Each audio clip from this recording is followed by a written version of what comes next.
A revolutionary educator introducing Paulo Freire.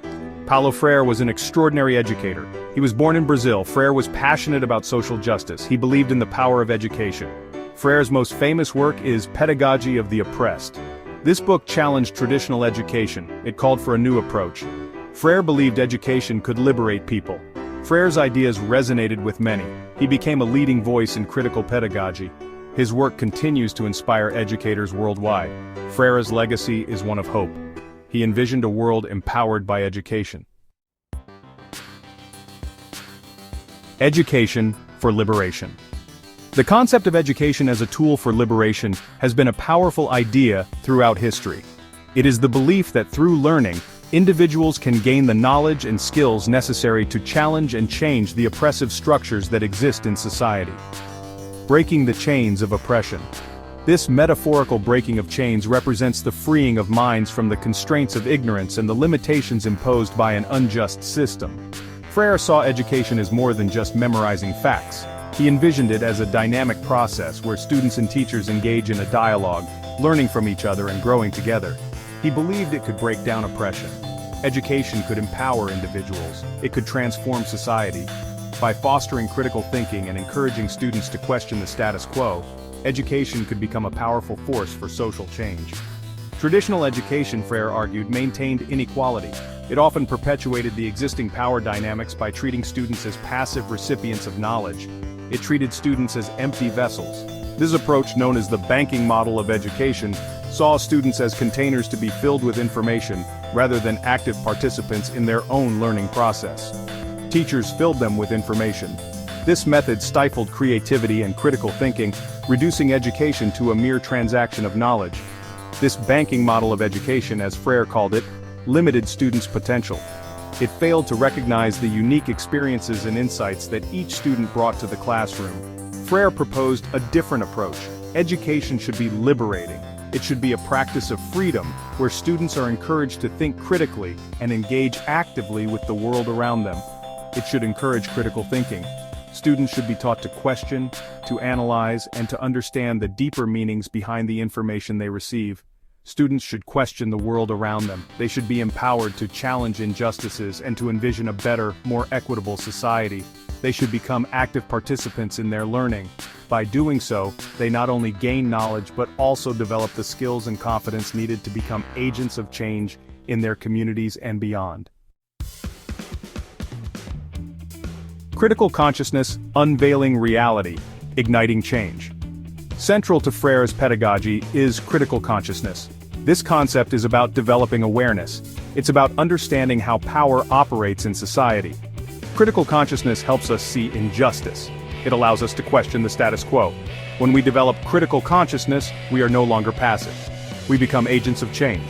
Education, for Freire, should foster critical consciousness. It should encourage students to analyze their world. Students should examine their own beliefs. They should challenge systems of oppression. The banking model of education, a stifling approach to learning. This model, as described by Paulo Freire, is one where the teacher is the primary source of knowledge, and students are mere containers to be filled. The term banking is used because it treats students as passive depositories for information, much like a bank account where deposits are made. Freire criticized the banking model of education. He believed that this method stifles creativity and critical thinking, reducing students to mere recipients of information rather than active participants in their own learning process. This approach views students as passive recipients. They are expected to absorb information without questioning or engaging with it. This passivity can lead to a lack of interest and motivation in the learning process. Teachers deposit information into their minds. This one-way flow of information does not encourage dialogue or interaction, which are essential for deeper understanding and critical thinking. This method limits students' ability to think for themselves. When students are not encouraged to question or explore ideas, they become passive learners, unable to develop their own perspectives or challenge existing ones. In the banking model, knowledge is seen as static. It is something to be transferred from teacher to student without change or adaptation. This rigid view of knowledge does not account for the dynamic and evolving nature of learning. Students are expected to memorize and regurgitate. This focus on rote learning does not foster a deep understanding of the material. Instead, it encourages surface-level learning, where students may remember facts for a test but fail to grasp the underlying concepts. There is little room for creativity or critical thinking. The banking model does not encourage students to think outside the box or come up with innovative solutions. It prioritizes conformity and repetition over originality and exploration. Students become accustomed to accepting information without question. This can lead to a lack of critical thinking skills, as students are not taught to analyze or evaluate the information they receive. This approach, Freire argued, reinforces oppression. By discouraging critical thinking and independent thought, the banking model maintains existing power structures and prevents social change. It maintains the status quo. The banking model perpetuates a system where students are conditioned to accept information and authority without question, making it difficult for them to challenge or change the existing order. It prevents students from developing their full potential. When students are not encouraged to think critically or creatively, they are unable to fully develop their abilities and talents. Freire envisioned a different kind of education. He advocated for a more interactive and participatory approach, where students and teachers engage in dialogue and work together to create knowledge. This method, known as problem-posing education, encourages critical thinking, creativity, and active participation, allowing students to become co-creators of their own learning experience. Section 5. Dialogue and Problem Posing, the Path to Authentic Education. Freire championed dialogue as central to learning. Dialogue is about respect and collaboration. It involves listening to others and sharing perspectives. Through dialogue, we grow and learn together. Freire also emphasized problem-posing education. This approach presents students with real-world challenges. They work together to analyze the issues. They develop solutions. This method encourages critical thinking and creativity. It empowers students to become active learners. They learn by doing. They develop a deeper understanding of the world around them. Section 6. Teachers as facilitators, guiding students towards liberation. In Freire's pedagogy, teachers are not simply lecturers. They are facilitators of learning. They guide students on their journey of discovery. They create spaces for dialogue and critical thinking.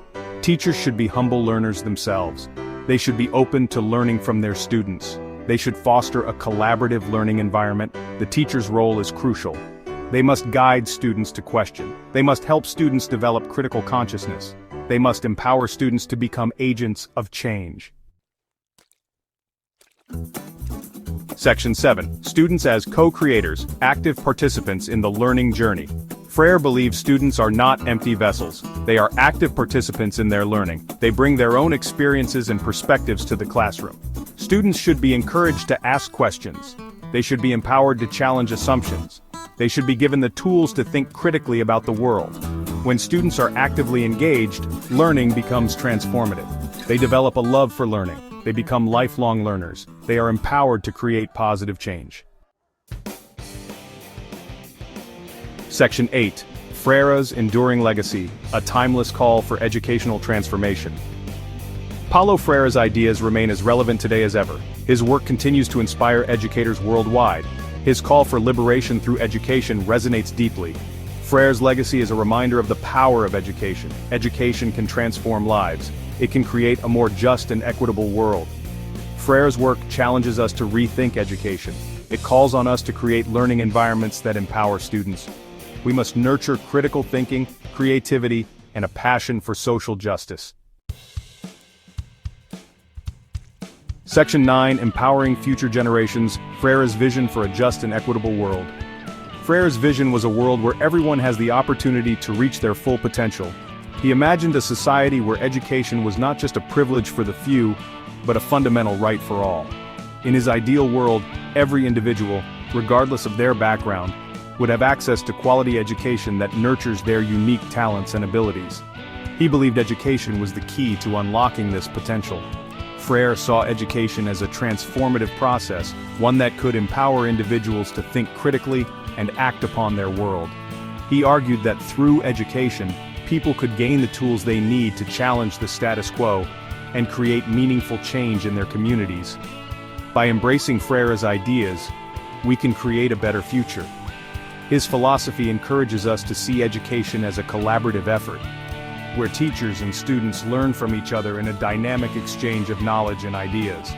This approach fosters a sense of community and shared responsibility, essential for building a just and equitable society.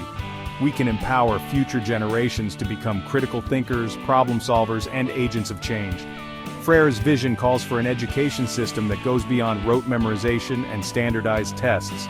Instead, it should inspire curiosity, creativity, and a passion for lifelong learning. We must continue to challenge oppressive systems.